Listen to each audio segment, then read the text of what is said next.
Hey, t'as raté SmackDown cette semaine? T'inquiète, je suis Laure et je te récap ça sur Ringside Story, alors n'hésite pas à t'abonner et à partager. Côté match, alors que LA Knight est en train de fêter son tout nouveau titre US qui vient tout juste de retrouver, eh bien Jimmy Uso débarque pour lui dire cash qu'il allait le défier pour la ceinture. Le champion n'a même pas le temps de répondre que la Bloodline débarque et que Solo Sikoa affirme que s'il y a bien quelqu'un qui mérite une chance pour ce titre, c'est Jacob Fatu. Donc sans grande surprise, ça finit par se foutre sur la gueule, ce qui fait intervenir Braun Strowman et ce qui amène surtout Nick Aldis à organiser un six-man tag team match. Et donc c'est parti, et je vous le dis direct, à partir du moment où Strowman sera l'homme légal, ça va plus durer longtemps. Il envoie valser tout le monde et détruit Tama Tonga pour le compte de 3. Vous pensez que c'est fini? Solo attaque Strowman juste après, mais il se fait chasser par le champion en direction du public. Ça laisse le champ libre à Jacob Fatu pour se défouler sur Strowman qu'il va enchaîner, ni plus ni moins. On a ensuite eu un match entre Charlotte Flair et Bifab, et sérieusement, est-ce qu'elle pensait avoir une chance? Non, puisqu'il suffira que Charlotte place sa prise de soumission et c'en est fini de Bifab.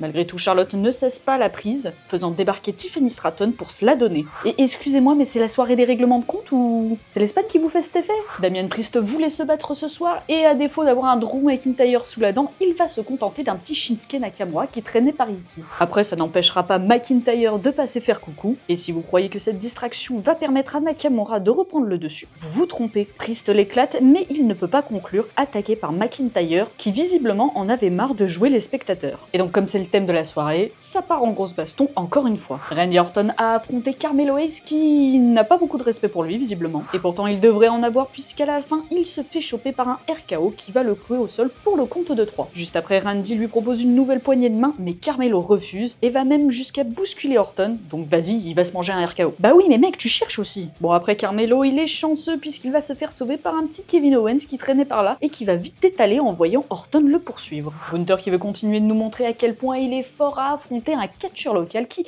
est apparemment champion aussi par équipe à la NXT. Et oui, Axiom s'est retrouvé dans le ring face au ring général, et même si je l'adore, il va s'écraser face au champion qui va le terminer avec une powerbomb bonus sleeper en après-match, juste pour le plaisir d'être méchant. Et dans le main event, DIY ont mis en jeu leur ceinture face aux Street Profits qui sont très énervés. Ils étaient tellement motivés qu'ils ont fini par arracher ces titres au duo Ciampa Gargano, devenant les nouveaux champions par équipe. Et ça n'augure rien de bon pour les Pretty Deadly.